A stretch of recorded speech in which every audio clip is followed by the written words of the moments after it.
नमस्कार। दूरदर्शन उत्तराखंड के खास कार्यक्रम साइंस मैटर्स में आप सभी का स्वागत है। और आज का हमारा विषय है fuel conservation and renewable energy. और इसी विषय पर हमारे साथ बातचीत करने के लिए हमारे दो खास मेहमान हमारे साथ मौजूद हैं।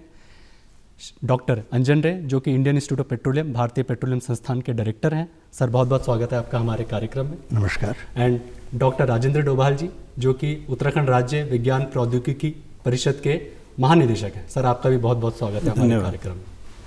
सर, सबसे पहले मैं आपसे जानना चाहूँगा कि हम फ्यूल कंजर्वेशन की बात करते हैं तो ये कॉन्सेप्ट है क्या? जी, फ्यूल कंजर्वेशन के दो मुद्दे हैं। पहला है कि हमारे देश में हम ज़्यादातर आयात किए हुए ईंधन पर निर्भर करते हैं। हमारे देश की पूंजी के 7 लाख करोड़ रुपए सालाना बाहर के देशों को देना पड़ता है पेट्रोलियम लेने के लिए। जी। तो हम इसमें से जितना हम संरक्षण कर पाएंगे उतनी पूंजी सामाजिक और विकास कार्य में हम लगा सकते हैं। जी। दूसरा मुद्दा जो है ये है global warming, climate change, carbon footprint, इसके बारे में। जी। 1 किलो डीजल या पेट्रोल या गैस जलाने से लगभग 3 किलो कार्बन डाइऑक्साइड का उत्सर्जन होता है और इस उत्सर्जन से दुनिया की तापमात्रा बढ़ती जा रही है। जी। तो इसको भी संरक्षण करें तो ये उत्सर्जन कम हो जाए तो इससे सारी दुनिया को, सारे मानव जाति को और पृथ्वी के सारे जीव जंतुओं को भी फायदा है। जी। तो यही महत्व है संरक्षण का। जैसे कि सर ने बताया कि फ्यूल कंजर्वेशन एक ग्लोबल इम्पैक्ट भी रखता है, जैसे कि क्लाइमेट चेंज है और एक इंपोर्ट को जो हमारे भारत के लिए काफ़ी महंगा साबित होता रहा है। तो सर, इसी विषय पर आगे मैं जानना चाहूँगा कि ये फ्यूल की अगर हम जब बात करते हैं, ये फ्यूल रिन्यूएबल एनर्जीज ये होती क्या है सर? इनकी ज़रूरतें क्या है हमारे समाज में और क्यों हम इतना इन पर डिपेंडेंट हो गए हैं कि हमें इनके लिए इतना कीमत चुकानी पड़ रही है? देखिए, फ्यूल का मतलब है एनर्जी। जी। और अगर एनर्जी नहीं है तो कुछ नहीं है। जी। अगर आप कल्पना कीजिए सूर्य नहीं है जी, तो जी। क्या हम लोग जिंदा रह सकते हैं? तो जो एनर्जी का स्टेटस है हमारे समाज में वो वही है, भगवान का स्टेटस है। आपकी मोबाइल चार्ज नहीं है तो आप बात नहीं कर पाओगे। जी। हम यहाँ पर ये रिकॉर्डिंग कर रहे हैं, अगर एनर्जी नहीं है तो कुछ नहीं कर पाएंगे। जी। तो आप इस चीज़ को समझिए कि एनर्जी जो है उसका जो, बल्कि अगर आप ग्लोबल रिपोर्ट्स को देखें तो पर कैपिटा एनर्जी कंजप्शन जो है देश का स्टेटस बताता है कि जो सबसे ज़्यादा खर्चा, जैसे यूएस पर कैपिटा सबसे ज़्यादा एनर्जी खर्च करता है तो कहते हैं कि सबसे ज़्यादा विकसित है। हम तो बहुत नीचे हैं उसमें। जी। और लेकिन ये बात जैसे अंजन रे साहब ने बताई जी कि जो इंपोर्ट सब्स्टिट्यूशन की जो बात है कि देखिए जो ट्रेड होता है, जो पेट्रोल और ये पेट्रोलियम प्रोडक्ट, ये एकमात्र ऐसी चीज़ है जो हम डायरेक्ट कैश पे करते हैं। ये बायलेटरल ट्रेड नहीं है, मल्टीलेटरल ट्रेड नहीं है, ये यूनिलेटरल ट्रेड है। यू पे कैश और तब हम आपको देंगे इसको। इसीलिए आपने देखा होगा। दूसरा ये कि रीढ़ की हड्डी है। अगर आप जरा तेल का रेट को आगे पीछे करेंगे, ट्रांसपोर्ट बढ़ेंगे, कीमतों पे असर आता है। तो ये बहुत ज़्यादा इम्पोर्टेंस है। जी। अब जैसे बात चली कि इंपोर्ट का जो पैसा एक्सपोर्ट में जो हम देते हैं, जो डॉलर्स, हार्ड कैश डॉलर्स में देते हैं, कुछ देशों ने अब जाके बड़ी मुश्किल से रुपया स्वीकार किया है। डॉलर्स में फॉरेन रिजर्व से देना पड़ता है। जी। तो अल्टरनेट सोर्सेज इसके खोजे गए हैं कि भाई कोई ज़रूरी नहीं है कि पेट्रोल एक ऐसा फ्यूल है जो कि रिन्यूएबल नहीं है। जी।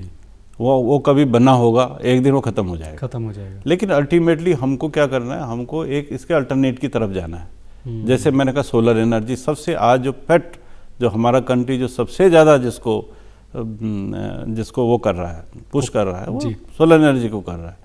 दूसरा विंड एनर्जी, बायोमास एनर्जी, बहुत से हैं। एटॉमिक एनर्जी, अल्टरनेट में एटॉमिक क्या था, हाइड्रो पावर्स आते हैं।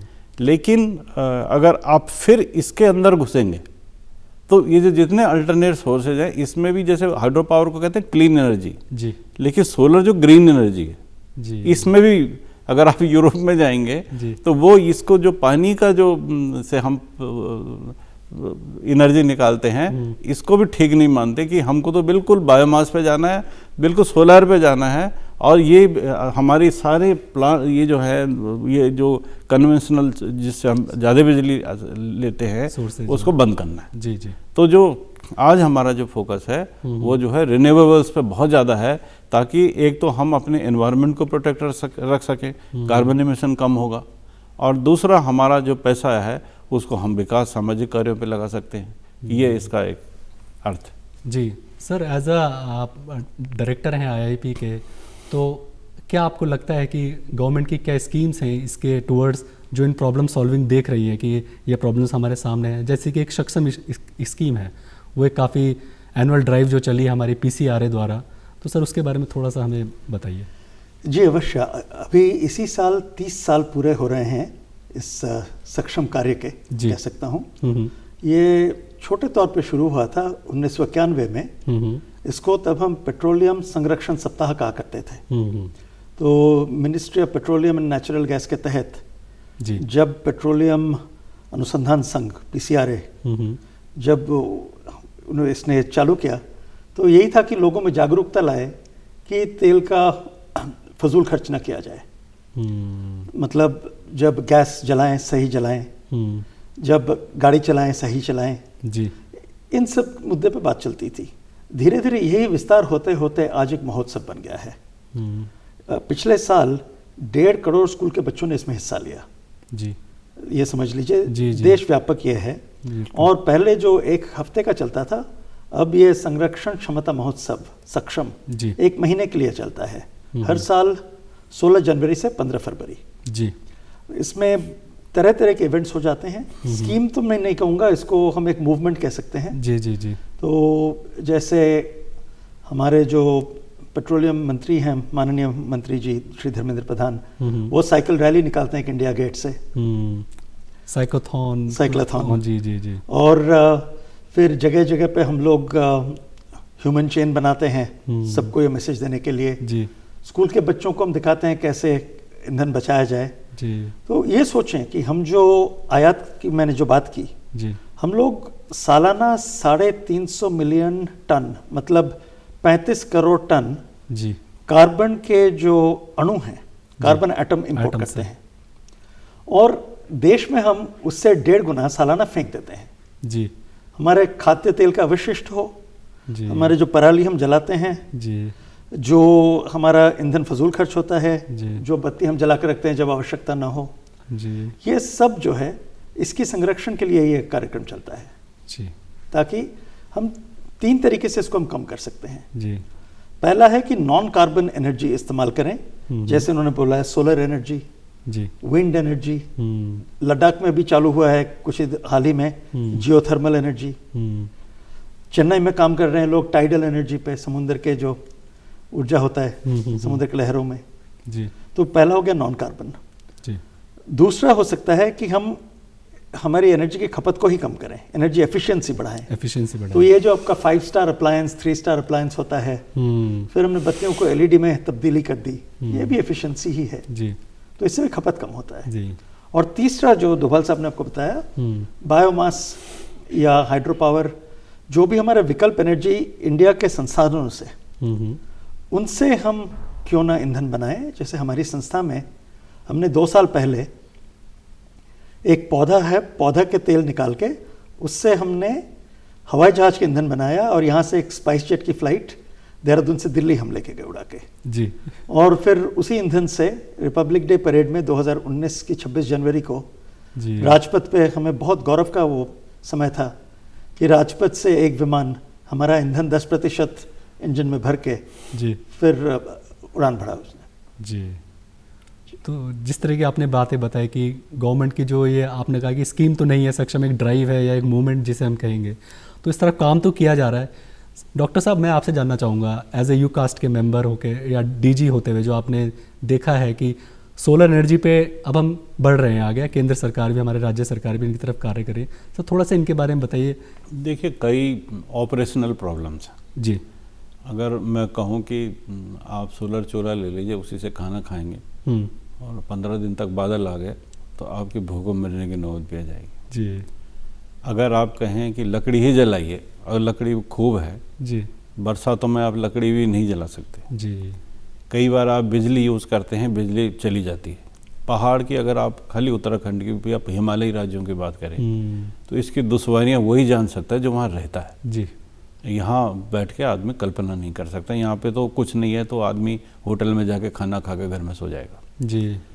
हमने ये प्रॉब्लम देखी खास करके स्कूलों में, मिड डे मील्स में। माना गैस ख़त्म हो गई जी। तो वहाँ रोड हेड पे आना पड़ता है, सिलेंडर सिर पे रख के वहाँ जाना पड़ता है और उसको ले जाना पड़ता है जिसका चूल्हा है, उसको खड़ा रहना पड़ता है और कई बार पता चला कि उसको नहीं मिला सिलेंडर। हमने अपना जो बिल्डिंग है, हमने बिल्डिंग ही इस तरीके से बना रखी है कि हमें पूरे 7 घंटे जो ऑफिशियल आवर्स होते हैं काम करने के कि आपके टेबल पे लाइट ही लाइट रहती है।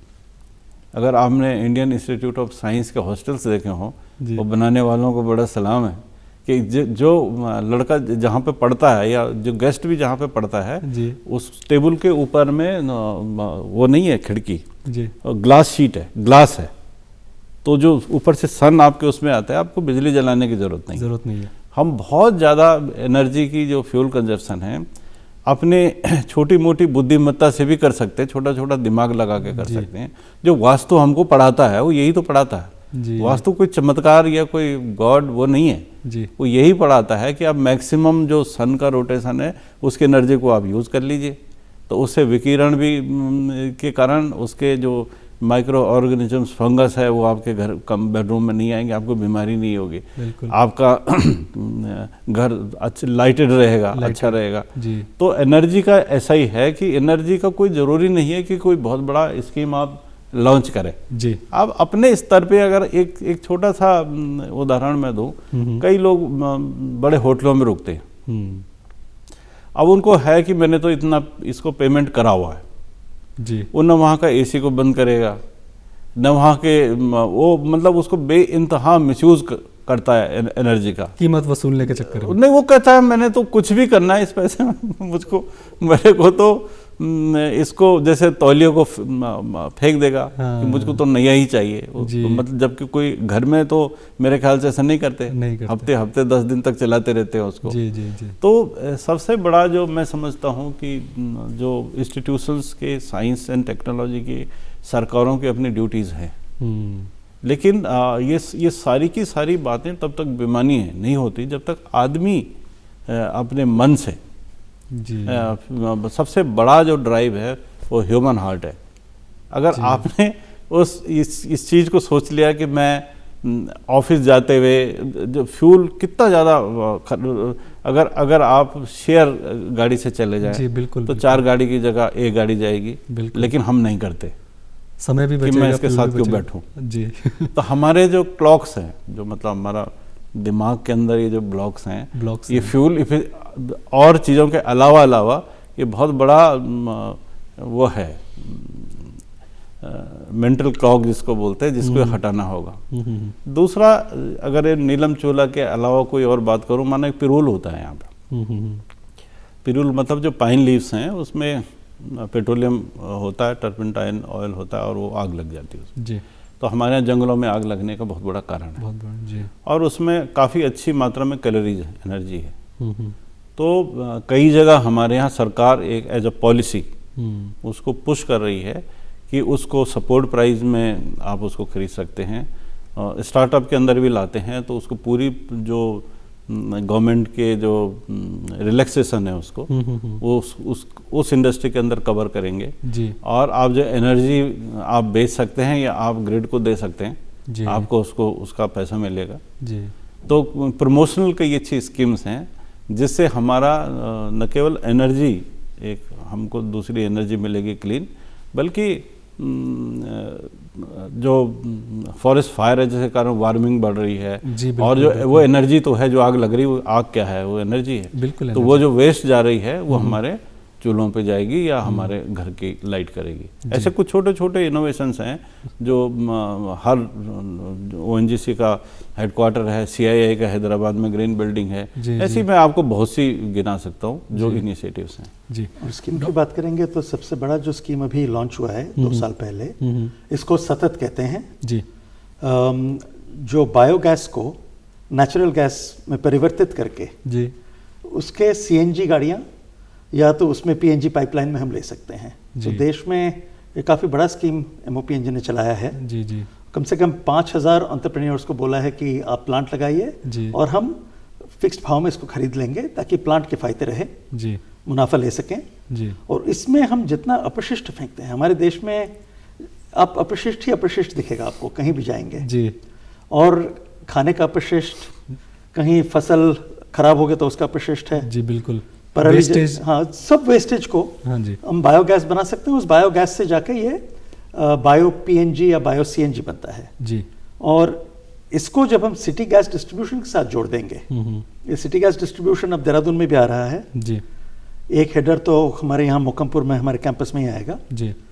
तो उस गैस का भी सदुपयोग होने के लिए एक खास चूल्हा या बर्नर बनाया गया है जी, जिसमें 25% बचत रहेगा इस गैस का। अब गैस जो हम आयात करते हैं तो 25% गैस की बचत मतलब 25% आयात कम हो जाएगा हमारा। जी, जो डिपेंडेंसी है वो कम हो जाएगी। कम हो जाएगी। जी। डॉक्टर साहब, आपने जैसे फ्यूल्स के बार छोटा सा अगर मैं इसे इंटरजेक्शन करूं, जो आपने बताया ना, उसमें उत्तराखंड में करीबन 900 टन का वेस्ट पर डे आता है। 900 टन? 900 टन जी। तो उसको 5 जगहों पे उससे एनर्जी बनाने का भी हमारा एज अ पॉलिसी है उत्तराखंड। जी। जैसे वही बात कर रहे थे, सर ने बताया 900 टन का वेस्ट है या किसी भी चीज़ का वेस्ट हो, चाहे फूड हो चाहे फ्यूल हो, ये जो फ्यूल है वो बन रहा है, एक फॉसिल फ्यूल भी है जो बहुत लंबे वर्षों की प्रतिक्रिया के तहत एक बनता है वो, तो हम उसको अगर इतनी जल्दी ख़त्म कर देंगे और उसको यूज़ करके फिर हमारे पास कुछ बचेगा नहीं, तो सर फिर ऑल्टरनेटिव्स क्या बचते हैं? तो एक बड़ा इंटरेस्टिंग ऑल्टरनेटिव मैं पहले आपको बताता हूँ जी, कि जो प्लास्टिक होता है जी, जो हम इधर उधर ढेर मिलते हैं जी, देहरादून में ही दैनिक 20 टन के लगभग प्लास्टिक उत्पादन होता है, अपशिष्ट उत्पादन होता है जी।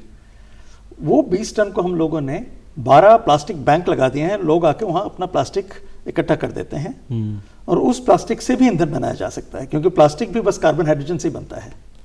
तो हमने यहाँ पे एक दैनिक 1 टन का एक प्लास्टिक टू वेस्ट प्लांट लगाया है, plastic to diesel plant. 1 ton plastic अंदर जाता है, 800 लीटर डीजल बाहर आता है जी। तो ये भी एक विकल्प है जी। इसको हम बायोफ्यूल नहीं कह सकते, बट ये रिन्यूएबल या सर्कुलर इकोनॉमी फ्यूल तो कह सकते हैं जी। और जो बायोगैस मैंने बताया वो भी बायोफ्यूल ही है, ईंधन है। जो इन्होंने पिरूल के बारे में बताया उससे निकाला ईंधन भी ईंधन है। अब हमें मालूम है, जैसे मैंने आपको कहा कि हम जितना कार्बन आयात करते हैं उससे ज़्यादा कार्बन फेंकते हैं, तो जब हम सारे कार्बन को इस्तेमाल करके ईंधन के रूप में प्रयोग करेंगे तभी जाके सदुपयोग होगा जी। तो हम कोशिश करते हैं कि लोगों को इस पे जागरूक करें, प्रेरित करें और बोलें कि अपना जो भी चीज़ आप फेंक रहे हैं पहले सोच लीजिए कि इसमें कोई ईंधन का मूल्य तो नहीं है, कैलोरीफिक वैल्यू तो नहीं है जी। हो तो कृपया हमें दे दीजिए, हम इस्तेमाल कर लेंगे जी। सर, जैसे कि ग्रीन फ्यूल की हम बात करते हैं, रिन्यूएबल एनर्जीज की बात करते हैं, तो सर इनके लिए क्या अवेयरनेस है हमारी सोसाइटी में या कैसे अवेयरनेस बढ़ाई जाए, क्या हो सकता है? इससे पहले मैं ये कह दूं कि आपने एक बार हम गवर्नर हाउस में एक प्रोग्राम में थे जी, तो रे साहब का अवार्ड मिला था इसमें टू वेस्ट एनर्जी डीजल बनाने का जी। तो आपने कहा था कि जो लीची का बीज होता है जी, जिसको हम लीची खा के थूक देते हैं, तो मैं उसका भी तेल बना दूंगा तो ये कहने का मतलब ये है कि जिस चीज़ में एनर्जी है, कैलोरीफिक वैल्यू है, कैलोरी की डेफिनेशन ही वो है जो टेम्परेचर को 14.5 से 15.5 तक बढ़ा दे, उसको 1 कैलोरी कहते हैं जी। तो उसका आप एनर्जी का यूज़ करें, बड़ा सिंपल है समझना इसको जी जी। लेकिन जहाँ तक आपने बोला कि जो रिन्यूएबल्स हैं और ग्रीन और क्लीन एनर्जी है, देखिए हम लोगों ने धीरे धीरे, जैसे एक साल शायद 2010 की बात है जी, मैं यही एनर्जी स्टडीज़ के लिए फ्राउनहोफर गया था जर्मनी में। तो उन्होंने अपने उसमें बताया कि उनकी 2 पीक होती है एनर्जी रिक्वायरमेंट की। आपको मालूम है वहाँ पे जो बेस्ट सोलर रेडियस, बेस्ट जो 83 दिन सन मिलता है उनको, जो बेस्ट जिसको मानते हैं जी। बाकी तो उनको सन ही मोए। हम तो बड़े लकी कंट्री है कि हमारे पास बारिश भी है, ठंड भी है, सन क्या नहीं है, सब कुछ है, सब कुछ है जी। तो उनकी 2 पीक होती है एनर्जी डिमांड की। एक मॉर्निंग में जी, जब आपके गीजर चल रहे हैं, आपको इस भाग रहा है, ब्रेकफास्ट बन रहा है, एक इवनिंग में ठीक है। तो वो जो है, जो अगर जो एक ऐसे ग्राफ ले लीजिए तो 40% पीक है, 40% एक्स्ट्रा एनर्जी है। वो उनका ये कहना है कि जो हमारा 40% एक्स्ट्रा एनर्जी है, इसको हम ग्रीन एनर्जी से लेंगे, ठीक है। वो उन्होंने तब अचीव कर लिया था जी। और उनका जो विजन है वो ये है कि 2040 में उनका कोई पावर प्लांट नहीं रहेगा जी। वो सारे इससे ही निकालेंगे, पूरे विंड से निकालेंगे और बल्कि ग्रीन से निकालेंगे। आप छोड़िए बाकी, वो ग्रीन से लेंगे जी। हमारा जो कंट्री है, हमारा बहुत बड़ा कंट्री है जी। ये, मतलब ऐसे ऐसे छोटे पता नहीं कितने देश तो यही हो जाए जी बिल्कुल। और यहाँ विविधता भी है। और दूसरा, हमारे यहाँ सन जो है, एक नेगेटिव पॉइंट भी इसमें, जिसमें लोग कम समझते हैं कि जो पीक एनर्जी हम ड्रॉ कर सकते हैं सन से, अगर वो 28 डिग्री सेंटीग्रेड से ऊपर चला गया तो निगेटिव हो जाता है, तो बहुत हीट। हाँ, तो एक दूसरी एक प्रॉब्लम ये है उसमें कि जो सोलार पैनल है जी, वो उन जो ऊपर जो आप छत पे देखते हैं, जो एनर्जी ड्रॉ करते हैं जी, उसको मेंटेनेंस एक बड़ी प्रॉब्लम है कि उसको आप, कई कंट्रीज ने रोबोट्स लगा रखे हैं जी, जो उसको हर कुछ घंटे में उसको साफ करता है। या कुछ लोग वहाँ पे उसको सन की रेडिएशन को कम करने के लिए गमले लगा देते हैं जी, ताकि टेम्परेचर हम पीक एनर्जी लें, मेंटेन कर सके जी। हम लोग यहाँ पे जहाँ पे तटीय है, जैसे माना तमिलनाडु है, गुजरात है, दे आर वेरी गुड। वो विंड उसमें काफ़ी उनके बड़े बड़े प्रोजेक्ट्स हैं। यस बिल्कुल। इवन अगर आप मध्य प्रदेश में भी जाएंगे, वहाँ पे जहाँ जहाँ पहाड़ियों में बड़ी तेज हवा चलती है, देवास है, इंदौर के इधर के एरिया है, जी जी जी, वहाँ पे बड़े अच्छे अच्छे विंड मिल्स हैं। जी जी जी। और जैसे हमारे यहाँ है, हम लोग अभी न पूरे विंड मिल की तरफ हैं, नहीं, न पूरे सोलर की तरफ है। हम एक कोशिश कर रहे हैं यहाँ पे जी, हम एक ग्रीन हाउस बना रहे हैं यहीं अपने विज्ञान धाम में जी, जिसके ऊपर सोलर पैनल होंगे और वो उसके एनर्जी से चलेगा जी, और जिसका पानी रिसाइकिल से चलेगा। मतलब ये टोटल के टोटल एक अपने आप में एक इंडिपेंडेंट, विद इन 5-6 मंथ्स हम इसको बना देंगे। जी जी, हमारी प्रोसेस ऑन है इसमें। जी जी जी। तो हम पहले यहीं करके देख रहे हैं जी, कि हम एनर्जी इंडिपेंडेंट हों, बिल्कुल सर, हम पानी इंडिपेंडेंट हों और टॉप क्लास की क्रॉप निकालें ऑर्गेनिक इसके अंदर से। जी जी कि क्या होता है जी, तो जो रिन्यूएबल्स हैं, जो फिर से जो हो सकते हैं, हमारा फोकस उस पर ही ज़्यादा होना चाहिए। जी जी जी। लेकिन अगर हम फॉर एग्जांपल डैम्स की तरफ जाएंगे तो आप देखिए कितनी बड़ी कंट्रोवर्सी खड़ी हो रखी है, जी, जी, खास करके पहाड़ी क्षेत्रों में। अच्छा, ज़्यादा जो हाइड्रो का जो पोटेंशियल है वो पहाड़ों में है, क्योंकि ग्रेडियंट आपको यहीं मिलेगा। बिल्कुल। तो लगने भी यहीं है या नहीं लगने तो यहीं है। जी जी जी। तो अगर हम अपनी जो फोकस है ना ज़्यादा इसकी तरफ करें, रिन्यूएबल्स की तरफ करें, तो मेरे ख्याल से उससे हमारा भविष्य काफ़ी ठीक होगा। जी जी बिल्कुल, बहुत अच्छी बात है। और हमें एनर्जी बजट भी पता होगा कि हम पे कितना है, कितना हम बना सकते, कितना कर सकते हैं। जी सर, इसी को बस मद्देनज़र रखते हुए आखिरी सवालों के जवाब एक एक लाइन में लेना चाहूँगा कि कुछ एक मैसेज दे दीजिए हमारे ऑडियंस को कि हम इसकी तरफ सोचें एटलीस्ट, क्योंकि अभी हमने शायद सोचना भी शुरू नहीं किया है कि ये ग्लोबल वार्मिंग जैसे इफेक्ट या क्लाइमेट चेंज जैसे इफेक्ट आगे जाके बहुत मुश्किल पैदा करने वाले हैं, या फ्यूल जब नहीं होगा तो क्या स्थिति होगी। जी, सवाल आपने सही पूछा। मैं यही कहना चाहूँगा अंत में कि ऊर्जा और पर्यावरण, जी, ये दो चीज़ें बड़ी करीबी से जुड़े हुए हैं। तो जब हम ऊर्जा का संरक्षण करेंगे तो पर्यावरण का भी संरक्षण होगा। जी जी जी। सर, आप जो आपने कहा कि ऊर्जा का पर्यावरण का रिलेशन है, डायरेक्टली मैं इसको आगे ले जाऊंगा। ऊर्जा, पर्यावरण, समाज जी और आर्थिकी, इकोनॉमिक्स, जी, ये चारों ही जुड़े हुए हैं। जी, दरअसल में पर्यावरण का जो, अगर ये तो संस्कृत का शब्द है जी, लेकिन इसका अर्थ ही ये है जिसमें ये सब आते हैं। जी, तो मेरा जो एक सेंटेंस में जो कंक्लूजन होगा वो ये होगा जी कि आप यहाँ का पॉल्यूशन, यहाँ का वो बायस हटा दीजिए, तो आप एनर्जी भी बचा लेंगे और पर्यावरण भी बचा लेंगे और समाज भी बचा लेंगे। सर, बहुत बहुत धन्यवाद आपका हमारे कार्यक्रम में जुड़ने के लिए, हमसे इतनी मूल्यवान जानकारियाँ शेयर करने के लिए। तो इसी के साथ आज का कार्यक्रम यही समाप्त होता है। अगले अंक में आपसे फिर मुलाकात होगी किसी नए विषय के साथ। तब तक के लिए नमस्कार।